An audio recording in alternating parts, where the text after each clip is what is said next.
این دریاچه میتونه تو رو به سنگ تبدیل کنه. اینجا دریاچه ناترون در تانزانیاست، یکی از عجیبترین و خطرناکترین دریاچه‌های جهان. آب این دریاچه اونقدر غلیاییه که اگه یه حیوان واردش بشه، بدنش مثل یه مجسمه سنگی مومیایی میشه. اما یه نکته عجیب اینه که فلامینگوها تو این دریاچه زنده میمونن. اونا تنها موجوداتی هستن که میتونن این شرایط سخت رو تحمل کنن. دلیلش هنوز به طور کامل مشخص نیست، اما بدنشون به این محیط مرگبار سازگار شده. ولی بقیه حیوانات که به این آب نزدیک میشن، به مجسمه‌های سنگی تبدیل میشن. بدنشون کاملا پوشیده از مواد معدنی میشه و انگار توی یه لحظه به سنگ تبدیل شدن.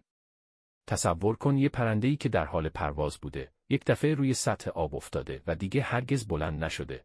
حالا تصور کن یه روز کنار این دریاچه قدم میزنی و ناگهان با این صحنه روبرو میشی. یه دنیای ترسناک که انگار مستقیما از یه فیلم وحشت اومده.